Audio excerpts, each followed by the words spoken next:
नमस्कार मित्रांनो, welcome back.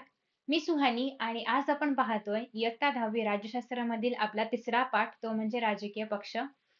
तर आतापर्यंत आपण काय पाहिलं? पहिल्या पाठामध्ये आपण पाहिलं की संविधान म्हणजे काय? संविधानाची वाटचाल कशी होते? किंवा बेसिकली संविधानामध्ये अशी कुठली मूल्य आहेत, काय तत्व आहेत, संविधानाची चौकट काय आहे, वगैरे, वगैरे. आणि संविधानाच्या आधारे आपल्या देशाचा पूर्ण कारभार कसा चालतो. त्यानंतर दुसऱ्या पाठामध्ये आपण पाहिलं की निवडणूक काय असतं, निवडणूक प्रक्रिया काय आहेत किंवा निवडणूक आयोग काय असतं, त्या कशा पद्धतीने मॅनेज करतात निवडणूक वगैरे सगळं, हे सगळं आपण बघितलं. पण निवडणूक घेत असताना आपण काय करतो, आपण एखाद्या पक्षाला मत देतो. आय मीन एखाद्या उमेदवाराला मत देतो. तो उमेदवार कुठलातरी पक्ष जो आहे त्याचं प्रतिनिधित्व करत असतो. ठीक आहे. सो मग आता हे पक्ष म्हणजे नेमकं काय आहे? तर तेच राजकीय पक्ष आज आपण बघणार आहोत. काही जनरल राजकीय पक्ष आहेत, ज्याची नावं तुम्हाला माहिती असतील, म्हणजे सगळ्यांनाच माहिती असतील. फॉर एक्झाम्पल बीजेपी आहे, भारतीय जनता पार्टी असेल, शिवसेना असेल, त्याच्यामध्ये पण 2 गट आहेत किंवा काँग्रेस तुम्हाला माहिती आहे, मनसे तुम्हाला माहिती असेल. तर बेसिकली अशा प्रकारचे खूप सारे राजकीय पक्ष आहेत.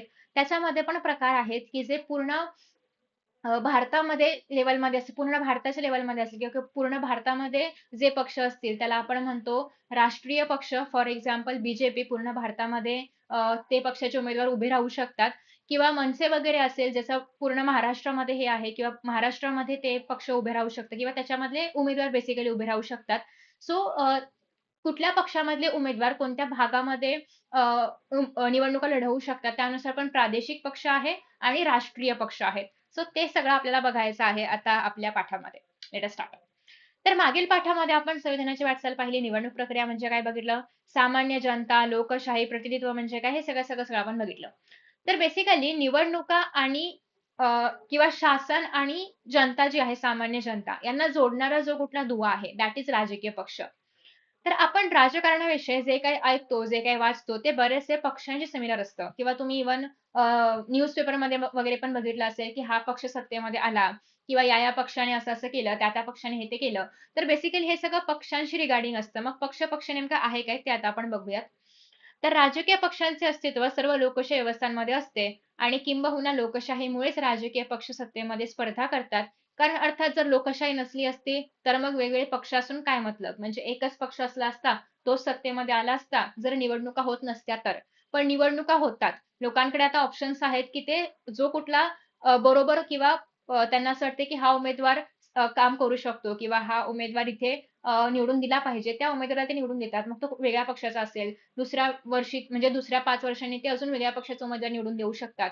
सो बेसिकली लोकांकडे आता चॉईस आहे, की ते जो उमेदवार खरा-खरा काम करणार आहे, त्याला निवडू शकतात, त्या पक्षाला निवडू शकतात. आणि म्हणून या पक्षांमध्ये स्पर्धा असते, की नक्की कोण सत्तेवरती येणार. तर याच पाठामध्ये आपण राजकीय पक्ष पद्धती यांची ओळख करून घेऊयात. तुमच्या शाळेमध्ये किंवा आसपासच्या परिसरामध्ये तुम्ही अनेक गट बघितले असतील, संघटना बघितल्या असतील, की जे कुठलं ना कुठलं तरी काम करत असतात किंवा काहीतरी प्रश्न सोडवत असतात, सामाजिक, सार्वजनिक प्रश्न वगैरे. फॉर एक्झाम्पल तुम्ही पाहिलं असेल, की पाण्याचा प्रश्न आहे, कचऱ्याचा प्रश्न आहे, तर हे सगळ्या समस्या आसपास असतात. तर त्या समस्या सोडवण्यासाठी काही संघटना पुढाकार घेतात. मग विविध चळवळींच्या आंदोलनाविषयी तुम्ही वाचता, की आंदोलन केलेलं आहे. फॉर एक्झाम्पल तुम्ही बघितलं असेल, की मराठा आरक्षण आंदोलन सुरू होतं. म्हणजे त्यांचा प्रश्न काय होता, की मराठ्यांना आरक्षण मिळालं पाहिजे. हा मेन मुद्दा होता. त्यावर आंदोलन सुरू होतं. आंदोलनामध्ये काय केलं जायचं, की खूप लोकं एकत्र यायचे आणि दाखवायचे, की आम्हाला ही समस्या सोडवून हवी आहे किंवा आम्हाला हे हवं आहे. मग त्याचा एक नेता असायचा, जो याचं सगळ्याचं नेतृत्व करायचा. तर बेसिकली हे सगळं आंदोलन असतं. आंदोलन म्हणजेच तुम्ही चळवळ म्हणू शकता. याचा अर्थ असा आहे, की समाजामध्ये ज्या प्रकारे गट, संस्था, चळवळी सक्रिय म्हणजे काम करत असतात, त्याच प्रकारे राजकीय पक्ष पण निवडणुका लढवतात. त्यासाठी पुढाकार घेतात, सत्तेवरती येतात. बेसिकली चळवळी आणि राजकीय पक्षांमध्ये काय फरक आहे? याच्या पुढचा पाठ आपण चळवळींचाच बघणार आहोत.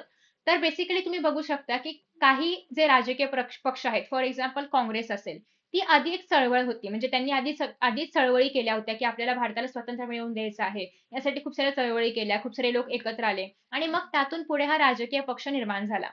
राजकीय पक्ष आणि चळवळीमध्ये हेच फरक आहे. दोघांमध्ये पण लोकं एकत्र येतात, दोघांमध्ये पण नेतृत्व असलं पाहिजे वगैरे. पण राजकीय पक्ष सत्तेमध्ये येऊन प्रश्न सोडवतात आणि चळवळी जे आहेत, तर ते प्रश्न सोडवण्यासाठी सरकारकडे याचिका म्हणजे काय म्हणूयात आपण मागण्या करतात, की आमचा हा प्रश्न आहे, हा सोडवा किंवा काहीतरी याच्यावरती काम करा वगैरे अशा पद्धतीने आणि राजकीय पक्ष सत्तेवरती येऊन ते प्रश्न सोडवण्याचा प्रयत्न करतात. ठीक आहे. तर राजकीय पक्ष निवडणुका वगैरे लढवतात. समाजातील अन्य संस्था, संघटना आणि राजकीय पक्ष यांच्यामध्ये हाच फरक आहे, की हे निवडणूक लढवून सत्तेमध्ये येतात राजकीय पक्ष.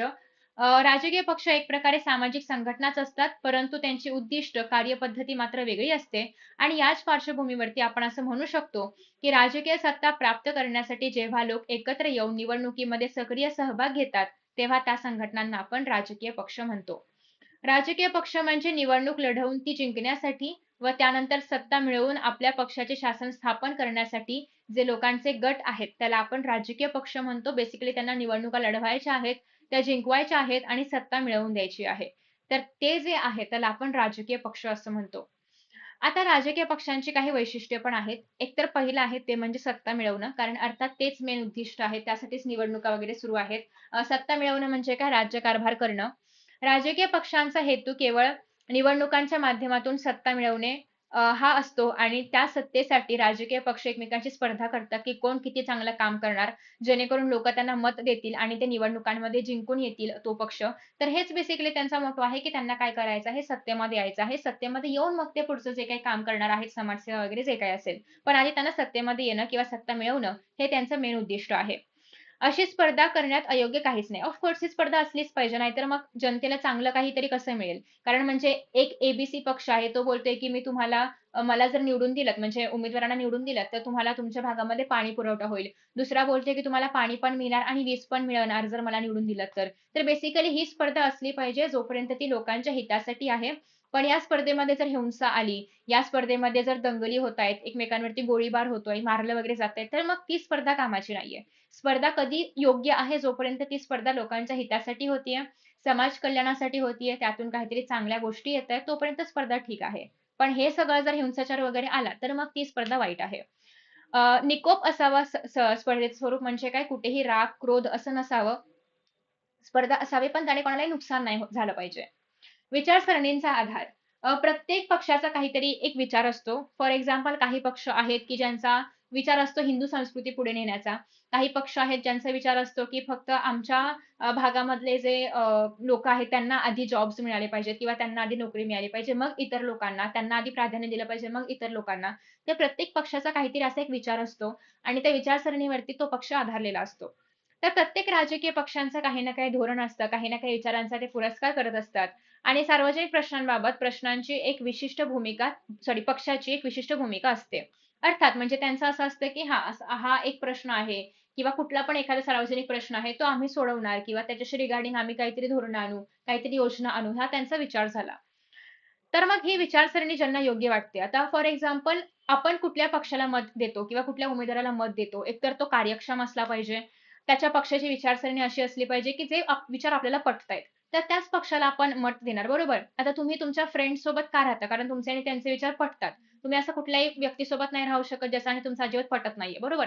सो आपण एखाद्या पक्षाला मत कधी देतो, जेव्हा त्याचे विचार आपल्याला पटतात. किंवा आपल्याला असं वाटतं, की हां, हा विचार समाजामध्ये काहीतरी चांगलं करून आणेल किंवा हा बरोबर आहे, असं जेव्हा आपल्याला वाटेल, तेव्हा आपण त्या पक्षाला मत देतो. ठीक आहे? किंवा त्याच्या उमेदवाराला मत देतो. सो बेसिकली ज्या लोकांना ते विचार पटतात, ते लोकं त्या पक्षांना पाठिंबा देतात. पक्षाला लोकांचा जो काही पाठिंबा मिळतो, त्याला त्या पक्षाचा जनाधार असं म्हटलं जातं. सो एखाद्या पक्षाला जेव्हा जनतेचा पाठिंबा मिळतो, तर सपोज की 10 लोकांनी त्या पक्षाला पाठिंबा दिला, तर तो काय आहे? जनाधार आहे. लोकांनी दिलेला आधार आहे, जन आधार. ठीक आहे? तर आधुनिक काळामध्ये सर्वच पक्षांची विचारसरणी सारखीच बघायला मिळते. तुम्ही जर आता रिसेंटली बघितलं असेल, तर सगळे जे काही पक्ष आहेत, सगळ्यांचे अल्मोस्ट सेम विचार आहेत. कारण असं काही म्हणजे यांचा एका टोकाचा विचार आहे, त्यांचा दुसऱ्या टोकाचा विचार आहे, असं नाहीये. सगळ्यांचे विचार अल्मोस्ट तुम्हाला सारखे आसपास सिमिलरच बघायला मिळतील आत्ताच्या पक्षांचे. आणि मग त्यामुळे लोकांना एक्झॅक्टली असं होतं, की नक्की काय फरक आहे यांच्यामध्ये? म्हणजे हा पक्ष पण हेच म्हणतोय, हा पक्ष पण सेमच म्हणतोय. तर विचारसरणीवरती आधारित जे वेगळेपण आधी होतं, ते आता नाही पाहायला मिळत आणि त्यामुळे मग याच्यावरती आधारित फरक करणं आता आपल्याला अवघड होतंय. पक्ष कार्यक्रम. आता ही जी विचारसरणी आहे, फॉर एक्झाम्पल एखाद्या XYZ पक्षाने म्हटलं, की आम्ही असं करू, ही आमची विचारसरणी आहे. आता ती विचारसरणी प्रत्यक्षात पण तर आली पाहिजे. नुसतं बोलून तर फायदा नाही. ती प्रत्यक्षात पण आली पाहिजे.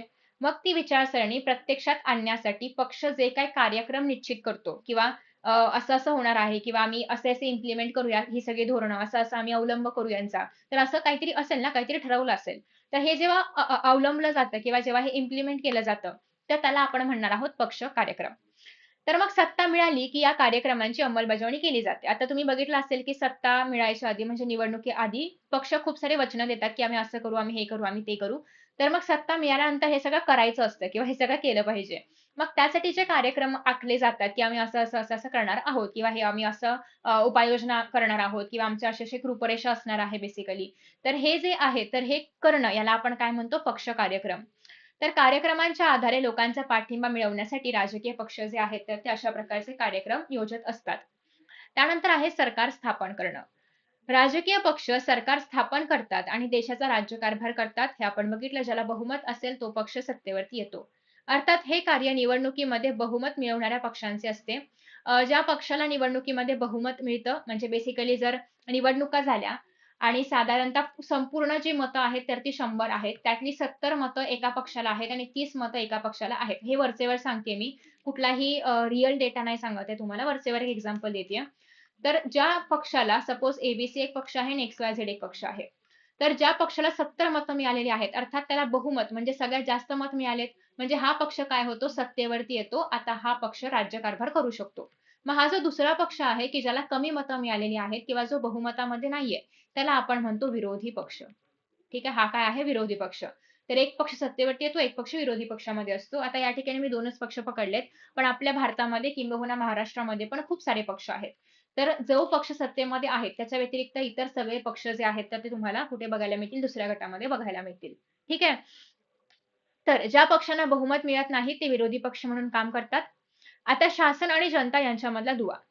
आता आपण बघतोय, की जेव्हा जनता राजकीय पक्षाला मत देतेय, तेव्हाच तो राजकीय पक्ष बहुमतामध्ये येऊन शासन बनवतोय. म्हणजेच राजकीय पक्ष काय झाले? जनता आणि सरकार यांच्यामधला दुवा झाले, यांच्यामधला ब्रिज झाले. जर राजकीय पक्ष नसले असते, तर जनतेने कोणाला मत दिलं असतं आणि कोण सरकार बनलं असतं? नसतं बनलं, राइट? सो म्हणजेच काय राजकीय पक्ष दुवा आहेत जनता आणि सरकार यांच्यामधले. म्हणजे जर जनतेला ही आहे जनता, हे आहे सरकार आणि हे आहे राजकीय पक्ष. जर जनतेला सरकारपर्यंत काही पोहोचवायचं आहे, की आमच्या भागामध्ये अशी-अशी समस्या आहे, तर राजकीय पक्षांच्या उमेदवारांद्वारे पोहोचवावं लागणार, की आमच्या भागामध्ये जो कुठला उमेदवार आहे त्याला आम्ही सांगणार, की अशी-अशी समस्या आहे. तो सरकारकडे जाणार, याच्यावरती काय उपाययोजना करू शकतो हे ठरवणार आणि मग त्या उपाययोजना जनतेपर्यंत पोहोचणार. सिमिलरली सरकारची एखादी योजना आहे, जी जनतेपर्यंत पोहोचवायची आहे, तर मध्ये कोण काम करणार? राजकीय पक्ष.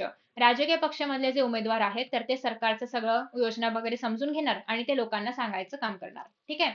त्याच्यामुळे असं म्हटलं जातंय, की जे राजकीय पक्ष आहेत, तर ते शासन आणि जनता यांच्यामधला दुवा आहे. ओके. त्यानंतर आता भारतामध्ये जी पक्ष पद्धती आहे, म्हणजेच काय, की पक्ष जे आहेत भारतामध्ये त्याची जी पद्धत आहे, एक पक्ष आहे का, दोन पक्ष आहे का, खूप सारे पक्ष आहे का? तर बेसिकली आपण काय पाहतोय, की आपल्या भारतामध्ये खूप सारे पक्ष तुम्हाला बघायला मिळतात. तृणमूल काँग्रेस असेल, काँग्रेस आहे, भारतीय जनता पक्ष आहे. तर बेसिकली असे खूप सारे पक्ष तुम्हाला बघायला मिळतात. म्हणजे फक्त सुरुवातीला जर तुम्ही बघितलं असेल, आता आपण 9वी असताना पंतप्रधानांची लिस्ट बघितली पूर्ण आतापर्यंतचे. सो सुरुवातीला फक्त आणि फक्त काँग्रेसचंच वर्चस्व होतं. म्हणजे तेव्हा एक पक्ष पद्धत होती. त्यानंतर भाजप आलं. त्यानंतर अजून इतर पण काही पक्ष असतील. पण आता जर आपण वरचेवर केंद्रात बघायचं म्हटलं, तर एकदम ठळक किंवा एकदम जास्त मजबूत असणारे असे खूप सारे पक्ष नाहीयेत, 2च पक्ष आहेत. तर त्याला आपण द्विपक्ष पद्धत म्हणतो. फॉर एक्झाम्पल हेच जर आपल्या देशामध्ये फक्त एकच पक्ष असला असता, तर एकपक्ष पद्धत. फक्त 2च पक्ष असले असते, द्विपक्ष पद्धत. खूप सारे पक्ष असतील, म्हणजे सगळेच पक्ष, एक 4-5 पक्ष आहेत, जे खूप मजबूत आहेत. जे असं आहे, की एकदम त्यांच्यामध्ये कॉम्पिटिशन आहे. कोणी पण सत्तेवरती येऊ शकतं. असे 4-5 कुठले पण मजबूत पक्ष असतील, तर आपण बोलतो, की बहुपक्ष पद्धत आहे. ठीक आहे. तर ह्या काही पक्ष पद्धती आहेत. तर त्या भारतामध्ये कुठल्या टप्प्यावरती कशा होत्या त्या बघा. स्वातंत्र्योत्तर काळामध्ये म्हणजे स्वातंत्र्य मिळाल्यानंतरच्या काळामध्ये काँग्रेस हाच प्रबळ पक्ष, प्रबळ म्हणजे एकदम मजबूत पक्ष होता. म्हणजे त्याला कुठला ऑप्शनच नाही, की आला सत्तेमध्ये तर काँग्रेसच येणार असं तेव्हाच्या काळामध्ये होतं.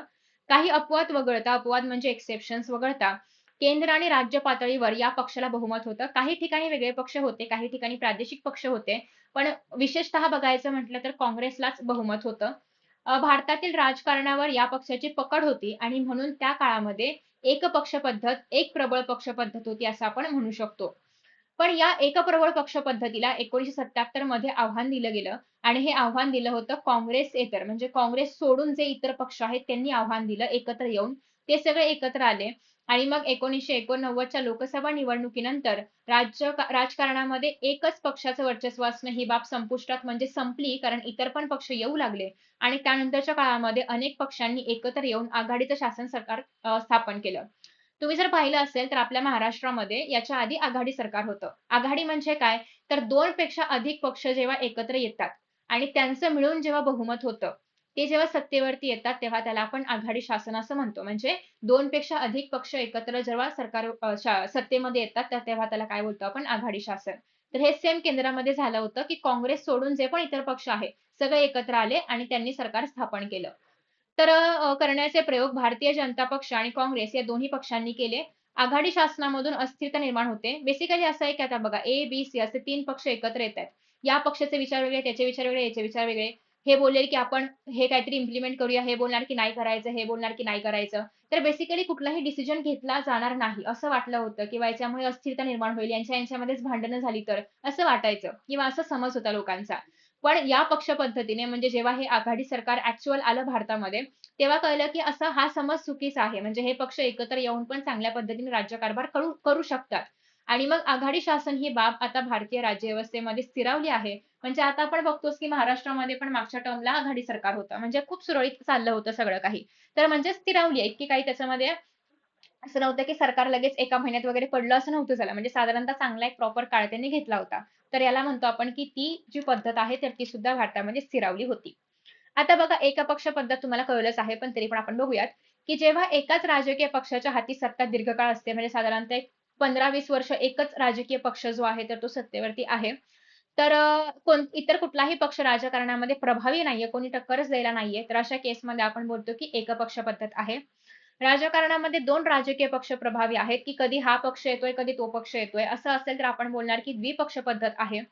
आणि अनेक पक्ष असतील आणि सगळ्यांचाच प्रभाव अल्मोस्ट सेमच आहे. कोणी पण कधी पण सत्तेवरती येऊ शकतं. असं असेल तर आपण बोलणार, की बहुपक्ष पद्धत आहे. तर अशा पद्धतीने 3 प्रकारच्या पक्ष पद्धती आपण बघितलेल्या आहेत. त्यानंतर आहे आता एखादा पक्ष राजकीय पक्ष जो आहे तो पूर्ण देशामध्ये असणार म्हणजे राष्ट्रीय पक्ष असणार, की फक्त त्या प्रदेशापुरतं असणार म्हणजेच प्रादेशिक पक्ष असणार, हे कसं ठरवलं जातं? याचे काही निकष आहेत, जे की आपण पुढच्या व्हिडिओमध्ये बघणार आहोत. आय होप की तुम्हाला आजचा हा पार्ट पूर्ण समजला असेल, ज्यामध्ये आपण बेसिकली राजकीय पक्ष म्हणजे काय, याबद्दल थोडक्यात माहिती करून घेतली आणि यापुढचा पार्ट नक्की बघा आणि ही जी व्हिजन सीरीज आहे नक्की फॉलो करा. कारण यामध्ये आपण इतिहास, भूगोल आणि राज्यशास्त्र तिन्ही विषय बघतोय. So thank you so much for watching and see you in the next session. Bye.